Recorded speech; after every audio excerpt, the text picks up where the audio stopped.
पहुंच चुके क्योंकि अब हम मैच जीत गए। अगर खुदा ना खास्ता मैच ना जीते ना तो यही कहते कि हाँ जी शाहीनों ने ये कर दिया। अच्छा वैसे कल एक चीज बड़ी बात थी कि कल मैंने देखा कि लिखा जाता कि इकबाल दिवेश शाहीनों ने बड़ा अच्छा जो है वो सरप्राइज दिया है, बड़ा अच्छा एक उन्होंने गिफ्ट दिया है। सो मेरे सरप्राइज तो हम देते रहते हैं, कभी हम आसमानों में सरप्राइज देते हैं पड़ोसी को, कल हमने क्रिकेट के मैदान में दे दिया है। तो पहले हम इस पे जरा रिपोर्ट देख लेते हैं मैं कि कल हम किस तरीके से शाहीनों ने कीवीज को दबोचा, फिर मजीद बात करते हैं। अंग्रेजी की कहावत है ना कि come back is always greater than the setback. अब इसी सब पे हम बात करेंगे। हमारे साथ स्पोर्ट तजज़ियाकार और सीनियर सहाफ़ी अब्दुल माजिद भट्टी साहब मौजूद हैं और हमारे साथ सीधा ऑस्ट्रेलिया से होंगे हमारे नुमाइंदे कादिर ख्वाजा भी, जिस वक्त होंगे उनसे भी बात करेंगे। लेकिन भट्टी साहब भाई आज तो कहना पड़ेगा गुड मॉर्निंग। क्या ज़बरदस्त सुबह हुई है, मज़ा आ गया है। मुझे ज़्यादा मज़ा हम देखें साथ साथ चलाएंगे दो चीज़ें, एक तो हम अपनी परफॉर्मेंस, अपनी जीत, और दूसरा बराबर में लगी हुई आग, दोनों को साथ साथ चलाएंगे ज़रा। तो भट्टी साहब ये धुआं कहाँ से उठता है, देखो तो बराबर से उठता है और हम बड़े खुश हैं सर। वो हमें उन्हें यकीन नहीं आ रहा कि हम कैसे आ गए। पहले तो आपको मुबारकबाद हो बहुत बहुत। आपको भी फैसल मुबारक, महक आपको भी मुबारक, और जितने भी आपके देखने वाले हैं सबको बहुत बहुत मुबारक। और यही वो सुबह पाकिस्तान है जिसका हमारे लोग जो 22 करोड़ अवाम है वो इंतजार करते रहते हैं, क्योंकि आप टीवी लगाएं तो आप स्ट्रेस में आ जाते हैं जिस तरह सियासी फ्रंट से खबरें आ रही होती हैं। लेकिन ये क्रिकेट ही है जो कई बार हमें टेंशन में भी मुब्तला करती है और खुशियां भी ये क्रिकेट के मैदान से ही आती हैं। देखिए फैसल, मैंने दुनिया भर में पाकिस्तान क्रिकेट टीम को बेतहाशा कवर किया है। मुझे याद है 2007 में जब बॉब वुलमर का इंतकाल हुआ था वेस्ट इंडीज में, उस वक्त भी मैं पाकिस्तान टीम के साथ था। हम भी अफसरदा थे कि पाकिस्तान टीम पहले राउंड से बाहर हो गई। तो ये पाकिस्तान की वो टीम है जो किसी को भी किसी वक्त हैरान कर सकती है। लिहाजा मैं हूँ या कादिर ख्वाजा हूँ या हमारे जितने भी दोस्त जो इस टीम को कवर करते हैं, मेरी बस सबसे यही दरखास्त है कि इस टीम के बारे में स्वीपिंग स्टेटमेंट देने से गुरेज करें, वरना कई बार जिस तरह ये टीम हमें खुशियां देती है, हैरान करती है, फिर जब हम टीवी पे आके बड़ी बड़ी बातें कर जाते हैं तो फिर लोग भी हमें बुरा भला कहते हैं कि देखें कल तो ये प्रोग्राम में ये कह रहे थे, आज टीम ने ये कर दिया। लेकिन नाकाबिले यकीन परफॉर्मेंस, मेरा ख्याल में मुझे भी इस चीज का यकीन नहीं था कि ये टीम यहाँ आज खड़ी होगी। लेकिन बहरहाल पाकिस्तान साहब ये यकीन किसी को भी नहीं था, सिर्फ चंद एक लोगों को। मैं अपना हाथ खड़ा कर देती हूँ कि कल हम इंशाल्लाह कह रहे थे, वैसे मेरी तरफ देख रहे हैं। लेकिन भट्टी साहब हमें जीत से सीखने की ज़रूरत है। हम शायद सीखते नहीं हैं, हम वो जीत सेलिब्रेट कर लेते हैं, लेकिन जीत का मतलब ये नहीं है कि जो नाकामियां हैं हमारी वो जीत उन नाकामियों पे पर्दा डाल देगी। हम जिम्बाब्वे से हारे थे, मुझे याद है इतना हमारे शायकीन क्रिकेट का दिल टूटा हुआ था। वो सोशल मीडिया की मीम्स अभी तक आंखों के सामने आ जाती हैं हमारे। बट अगेन जब अच्छा खेला तो हमने फिर अप्रिशिएट भी किया, लेकिन अच्छा खेलने में भी जो कोताहियां की हैं उनको हाईलाइट करना बड़ा जरूरी है।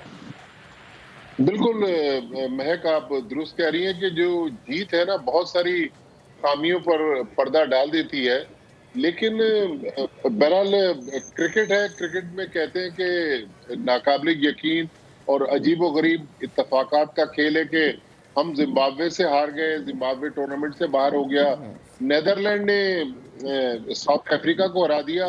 बल्कि 1971 में जब हॉकी का वर्ल्ड कप पहली बार हुआ तो पाकिस्तान टीम उस वक्त भी टूर्नामेंट से बाहर होने के करीब थी। एक ऐसा मैच था कि जापान को नेदरलैंड को हराना था और जो तकरीबन नामुमकिन था, लेकिन जापान ने नेदरलैंड को हराया। फिर पाकिस्तान ने 1971 का हॉकी वर्ल्ड कप जीता। लेकिन बहरहाल पाकिस्तान टीम ने जो परफॉर्मेंस दी है, हम लोग तो देखें, हम लोग तो साफी हैं, लेकिन जो बड़े बड़े हमारे क्रिकेटर हैं जिन्होंने पाकिस्तान के लिए साला साल क्रिकेट खेली, उनके भी हम तबसरे सुन रहे थे। वो कह रही थी बस ये टीम के तो बोर्डिंग कार्ड तैयार है, किसी भी वक्त इनको वापसी की फ्लाइट मिलेगी। लेकिन वाकई इस टीम ने जिस तरह कौम को भी जगाया है, लेकिन मेरा ख्याल में इस जीत के पीछे एक अच्छा मैसेज है कि चले पाकिस्तान को खुशियां मिली। लेकिन आपने ये बात दुरुस्त कही कि हमें खामियां जो है उन पे पर्दापोशी नहीं करने चाहिए, उन्हें हाईलाइट करना चाहिए। लेकिन अब जो बुरी खबर जो अभी थोड़ी देर पहले मैं वैसे ही मौसम चेक करता रहता हूँ। जी, पहले तो जी, कराची का मौसम बिल्कुल, चेक करता बिल्कुल। रहता हूँ कि देखें कराची में शायद कभी बारिश हो जाए। तो जून जुलाई में तो हम लोग कराची में कभी कभार बारिश का मजा ले लेते हैं या बहुत ज्यादा बारिश होती है। अब जो खबर फैसल आ रही है, आपने जिस तरह जी कहा तो इसका मतलब आप भी अपडेटेड जी है हाँ, कि शायद फाइनल जो है बारिश मेलबर्न का वो बारिश से मुतासिर हो जाए। एग्जैक्टली चलें वो तो हम देखेंगे और दुआ यही कर रहे हैं, लेकिन पहले तो ज़रा जो हुआ है उस पर भी हम थोड़ी बात कर लें। और भट्टी साहब यकीनन बहुत सारे लोग क्रिटिसाइज होते हैं कि क्रिटिसिज्म बनती है, लेकिन हार्श क्रिटिसिज्म को एक तरफ रखते हुए हम ज़रा road to the final Pakistan का देखें। पाकिस्तान फाइनल में पहुंचा है, आई गेस 4 लगातार मैचेस जीत के, if I am not wrong, ऐसा ही है ना? 3 हम वहाँ जीते अपने ग्रुप में और 1 हम यहाँ जीते, तो 4 जीते लगातार is a good thing. India के खिलाफ बहुत फंसा हुआ जो हमें जीतना चाहिए था वो हम हार गए, जिस पे हमें वो नहीं है। हाँ, वो एक हार जो है ना, उसी वो हार जिम्बाब्वे से, बाय द वे हम भी पहली मर्तबा नहीं हारे और जिम्बाब्वे ने भी पहली मर्तबा कोई अपसेट नहीं किया। ऑस्ट्रेलिया को वो वर्ल्ड कप में अपसेट कर चुका है, T20 वो जो इनॉग्रल हुआ था। इसके अलावा जिम्बाब्वे इंडिया को भी हरा चुका है। In Zimbabwe is a giant killer. लेकिन इतना बड़ा यकीनन ये चीज़ बन गई थी क्योंकि उससे हमारी क्वालिफिकेशन के लाले पड़ गए थे, इसलिए चीज़ बड़ी बन गई थी। ओवरऑल पाकिस्तान का रोड टू द फाइनल देखें, हमने काफ़ी ये कह जी ओपनिंग जोड़ी नहीं चल रही, लेकिन वो नहीं चल रही तो finally middle order came to the party. Then bowling में अब और हमने बहुत बात की फाइनली शाहीन कमिंग बैक और बाकी सारी, शादाब ने बहुत अच्छा किया। हमने नसीम शाह को डिस्कस नहीं किया। नसीम शाह ने जितनी मैच्योरिटी का मुजाहरा किया है, पिचेस को रीड करते हुए, स्लो बाउंसेस करते हुए, यॉर्क्स करते हुए, प्लीज गो ऑन, ये तो बड़ा ज़बरदस्त उन्होंने बॉलिंग अपने आप को ट्रांसफॉर्म किया। बिल्कुल फैसल, जब नसीम शाह ने तकरीबन 2.5 पौने 3 साल पहले अपने कैरियर का आगाज किया था तो कहते थे ये टेस्ट फॉर्मेट का बॉलर है, ये T20 फॉर्मेट में इतना सक्सेसफुल नहीं हो सकता। लेकिन आप देखें कि नसीम शाह ने वनडे में भी पाकिस्तान के लिए परफॉर्म किया, T20 में तो अब एक्स्ट्राऑर्डिनरी परफॉर्म कर रहे हैं। लेकिन जो आपने इब्तिदा में बात की, हमारी टीम 2 जगहों पर लैग कर रही थी। एक तो शाहीन शाह अफरीदी, चूंकि शुरू में इंडिया और जिम्बाब्वे के जो मैचेस थे उस वक्त उनकी बॉलिंग में हमने वो रिदम नहीं देखा। लेकिन जो सबसे बड़ा हमारी टीम का मसला था, जो एशिया कप से चला आ रहा था, फिर होम सीरीज में इंग्लैंड के खिलाफ हमने देखा, फिर इब्तदाई 2 मैचों में देखा, हमारी मिडिल ऑर्डर बैटिंग जो थी वो लड़खड़ा रही थी। आसिफ अली फिट नहीं हो रहे थे, खुशदिल शाह फिट नहीं हो रहे थे। आप देखें कि शान मसूद के आने से और उसके बाद फिर जब मिडिल ऑर्डर में हमने मोहम्मद हारिस को देखा है तो उन्होंने बिल्कुल एक टीम का सिनेरियो चेंज कर दिया। वो जो एक हमें छोटी छोटी सी खामियां इस टीम में नजर आ रही थी, अब टीम बैलेंस नजर आ रही है। तो आई होप कि कल जिस तरह कॉन्फिडेंस देने के लिए मोहम्मद हारिस को भेजा गया, हालांकि वो क्रॉस बैट बहुत खेल रहे थे, जिस तरह उन्होंने क्रॉस बैट कल खेलने की कोशिश की, मेरे ख्याल में इससे अगर वो इज्तनाब नहीं करेंगे तो आगे वो मुश्किल में आएंगे। लेकिन ये छोटी छोटी खामियां थी जिनको हम बहुत ज्यादा हाईलाइट कर रहे थे, डिस्कस कर रहे थे।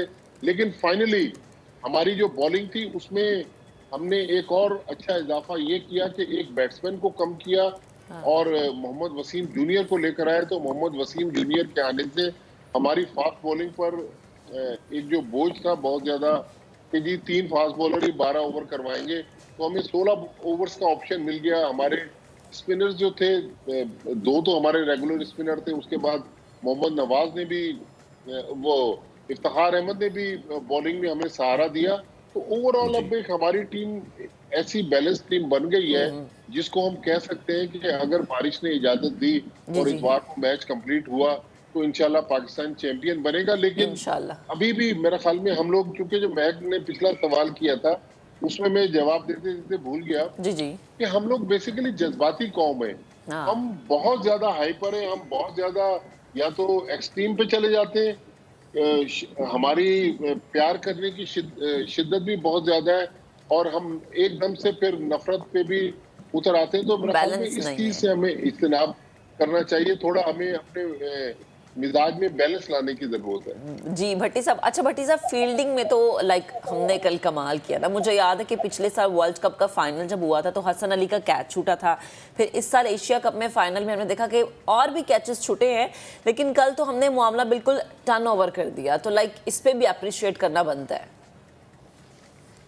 जो फील्डिंग में टर्नओवर हुआ महक, वो तो न्यूजीलैंड ने किया। हाँ। जो दुनिया की बेस्ट फील्डिंग साइड है, उसने 3 कैचेस ड्रॉप कर दिए। और बाबर आजम का जो कैच था जो कॉनवे ने छोड़ा, वो मेरे ख्याल में वही इस मैच का टर्निंग पॉइंट था। शादाब का रनआउट और ये बाबर आजम का कैच ड्रॉप होना। लेकिन हमारे बहुत सारे क्रिटिक्स जो हैं वो अक्सर तनकीद करते हैं कि यार कौन है अब्दुल मजीद पाकिस्तान टीम का फील्डिंग कोच। देखिए, पाकिस्तानी है, फॉर्मर फर्स्ट क्लास क्रिकेटर है, गैर मारूफ है, लेकिन आप देखें कि पाकिस्तान की फील्डिंग में पिछले 1.5-2 साल में काफी बेहतरी आई है। कोई दिन आपका अच्छा नहीं होता, लेकिन वाकई कल हमने बहुत अच्छी फील्डिंग की। और जिस तरह शादाब ने रन आउट किया, मेरा ख्याल में यही वो लम्हा था जब लगा कि पाकिस्तान की जागी हुई सोई हुई टीम जो है वो जाग गई है। तो बहरहाल एक कंप्लीट पैकेज था। अब चूंकि टीम जीत गई है और एकतरफा मैच जीता है, तो कौन सा ऐसा पहलू है जिसकी तारीफ ना की जाए। मेरे ख्याल में अब सबको क्रेडिट जाता है। वो जो कुदरत का कानून था, वाकई वो कुदरत का कानून जो है अब वो इस टीम की कारकर्दगी में हमें नजर आ रहा है। सर ये जो आपने बात की है, आपने जो बात की है कैच की, तो एक शख्स कल कौम को बड़ा याद आया होगा, जैसे कॉनवे ने वो जो कैच गिराया और इनफैक्ट मैच गिराया, इसी तरह का पाकिस्तान वर्सेस न्यूजीलैंड का मैच था सर वर्ल्ड कप में, और सेम रॉस टेलर का कैच था और सरफराज ने तकरीबन सेम ऐसे ही कैच पकड़ा था। भट्टी साहब, इफ यू रिमेंबर दैट। बिल्कुल, आप सही कह रहे हैं कि एजबेस्टन बर्मिंघम में सरफराज ने वो कैच लिया था। लेकिन पाकिस्तान न्यूजीलैंड के कैचेस की भी फैसल बहुत बड़ी हिस्ट्री है। अगर आपको याद हो 2009 में T20 वर्ल्ड कप में, सॉरी चैंपियंस ट्रॉफी में, यूनुस खान ने ग्रांट इलियट का कैच ड्रॉप किया कवर्स पे। और जमशेद दस्ती हमारे एक सियासतदान है, उन्होंने जिस तरह यूनुस खान के बारे में खदशात का इजहार किया, तो यूनुस खान बहुत नाराज हुए। और आपको पता है कि यूनुस खान पाकिस्तान के उन चंद क्रिकेटर्स में से एक है जिनकी क्रेडिबिलिटी बहुत हाई है, ईमानदार लोगों में शुमार होते हैं। लेकिन जमशेद दस्ती ने शायद सुर्खियों में आने के लिए यूनुस खान पर जो इल्जाम लगाया था, तो बहरहाल कल एंटी क्लाइमेक्स हो गया। आप देखिए, न्यूजीलैंड की टीम, सबसे बड़ी बात है कि केन विलियमसन ने अपनी खराब कारकर्दगी को तस्लीम किया और पाकिस्तान टीम को अप्रिशिएट किया। लेकिन उम्मीद है कि हम इन गलतियों से सबक सीखेंगे जहां जहां हमने गलतियां की। लेकिन चूंकि अभी टीम सेमीफाइनल जीती हुई है, फाइनल 2 दिन बाद है, तो अब हमें फाइनल की तैयारी करनी चाहिए। तो पार्टी का एहतमाम करे फैसल। अब सैटरडे संडे को तो आपका भी प्रोग्राम नहीं होगा। हाँ बिल्कुल, भट्टी साहब फैसल हमें अपने घर पे इनवाइट कर रहे हैं लंच पे। पार्टी का एहतमाम होगा और जो वही मैं कह रहा हूँ ना, कबाब बनेंगे, धुआं लेकिन बराबर से उठेगा। धुआं जो है बहुत से उठेगा, शदीद उठ रहा है। मैं इस पे भी बात करूंगा। लेट्स टॉक अबाउट जी भट्टी साहब प्लीज। पहली इनिंग्स में आप लंच कंप्लीट कर दीजिएगा क्योंकि पाकिस्तान टीम है। अरे नहीं भट्टी साहब, इस बार लेट्स बी पॉजिटिव। अभी मैं ये कह रही थी कि जी हम क्रिटिसाइज करते हैं। हाँ। देखिए, it's how about you fight. अगर आप फाइट करके हारेंगे तो हम दिल से आपको तस्लीम करेंगे, लेकिन जिस तरह का हमारा चलता है मामला के बिल्कुल ही हाथ पैर छोड़ देते हैं, अल्लाह करे तो बहुत ऊपर होते हैं हम या फिर बहुत ही डाउन हो जाते हैं। लेकिन कुछ सालों से कंसिस्टेंसी फाइनली हम देख रहे हैं। भट्टी साहब, now the big final, MCG, एक बार फिर 30 साल पुरानी यादें। 92 में भी ऐसा ही हुआ था, अभी भी ऐसा हो रहा है। न्यूजीलैंड से टाकरा हुआ था, हमने हराया था, और अभी भी वैसा हो रहा है। Let's keep that aside. और इंडिया इंग्लैंड का आज जो है वो है दूसरा सेमीफाइनल। आइडियली हमें किसको एक्सपेक्ट करना चाहिए फाइनल में?